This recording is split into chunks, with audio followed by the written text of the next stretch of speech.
नसीरुद्दीन शाह। दोस्तों जैसा कि आप लोग जानते हो, नसीरुद्दीन शाह बॉलीवुड के बहुत ही जाने माने एक्टर हैं। अब वो सब तो ठीक है दोस्तों, लेकिन इन्होंने पाकिस्तान के बारे में बहुत ही ज़बरदस्त किस्म की बात की है, और जो इन्होंने बात की है उससे पाकिस्तान के मद्दाहों का दिल जीत लिया है। दोस्तों ये कहानी शुरू हुई है दिलजीत दोसांझ सिंह के, जो इंडिया के बहुत ही मशहूर एक्टर और सिंगर हैं। जैसा कि आप लोग जानते हो कि दिलजीत की हाल ही में हानिया आमिर के साथ फिल्म आई। फिल्म आने के बाद इंडिया के अंदर एक बावेला मच गया। वो ये मचा कि इंडिया और पाकिस्तान की जो जंग हुई है उसको लेके दोनों मुल्कों के दरमियान बहुत ज़्यादा एलर्जी हो चुकी है।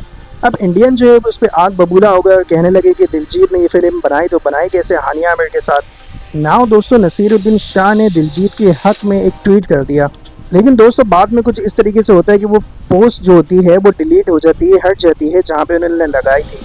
अब लोगों को ये हो रहा है कि इन्होंने डर के मारे वो पोस्ट हटा दी या गलती से शेयर कर दी। उसके बाद हुआ गया कि नसीरुद्दीन शाह ने एक पूरा मजमून फेसबुक पे पोस्ट कर दिया। वो कहते हैं कि यहाँ जज्बातियत, नफरत और हालिया दिनों में जंगी जुनून की एक लहर उठ पड़ी है। उसने उन लोगों को ज़रूर शेयर दिए है जो पहले अपना तासुब को छुपाते थे, अब खुलेआम बोलने लगे हैं। हिंदी फिल्मों पर तनकीद करना एहसान फरामोशी समझा जाता है।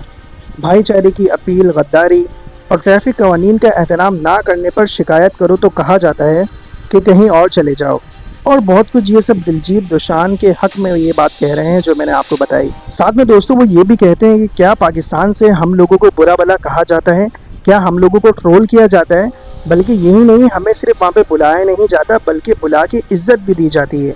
नसीरुद्दीन शाह डोटॉक ये बात कह रहे हैं कि जब पाकिस्तान में इंडियन एक्टर या एक्ट्रेस को बुलाया जाता है तो उनको इज्जत के साथ साथ हौसला अफजाई भी दी जाती है। और दोस्तों साथ ही नसीरुद्दीन शाह कहते हैं कि नुसरत फ़तेह अली खान और फरीद खान इन जैसे महान कलाकारों को सुनते हैं, क्या वो सब गद्दार हैं? साथ ही वो कहते हैं कि वज़ीर आज़म को हक है वो सरहद पार जाके दूसरे प्राइम मिनिस्टर को गले लगा ले, और अगर आम शेर ऐसा सोचे तो वो गुनाह बन जाता है।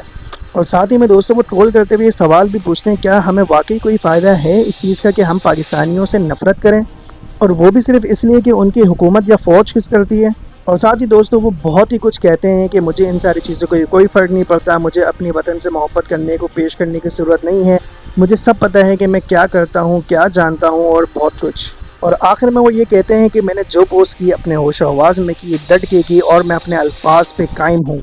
दोस्तों ये होता है जम के बात करना, इसको कहते हैं कि हक बात करना, सच बात करना, जवाब मुँह तोड़ तरीके से देना। कि हम जब पाकिस्तान में जाते हैं तो हमें किस तरीके की हौसला अफजाई मिलती है, हमें इज़्ज़त मिलती है, हमें रिस्पेक्ट मिलती है, वो हमें बुलाते हैं, हमें काम के लिए इन्वाइट करते हैं। तो दोस्तों ये बहुत ही प्यारा मैसेज जो है इन्होंने पाकिस्तान के हक़ में दिया है, जो कि हमें अप्रिशिएट करना चाहिए एज़ अ पाकिस्तानी जिन्होंने पाकिस्तान को डिफेंड किया। हालांकि आप लोग ये बात जानते हैं कि इस बयान के बाद इंडिया में इनको कितना ज़्यादा ट्रोल किया जाएगा, कितना ज़्यादा बुरा भला कहा जाएगा, कि जैसा कि आप लोग जानते हैं उनका मीडिया और उनकी हुकूमत जो एक जहर भरा हुआ है पाकिस्तानियों में और इंडियन के दिल में। आप लोग तो सब जानते हैं इस बारे में। वेल दोस्तों आप लोगों का क्या कहना है इस बारे में? क्या आप लोग नसीम शाह की स्पोर्ट को सपोर्ट करते हैं या नहीं? क्या आप लोग उनकी मूवीज़ देखते हैं? क्या आप लोगों का कहना है कि उन्होंने जो कहा बिल्कुल सही कहा? कमेंट बॉक्स में ज़रूर बताइएगा। मिलते हैं आप लोगों से नेक्स्ट वीडियो में, जब तक के लिए अस्सलामु अलैकुम वरहमतुल्लाह।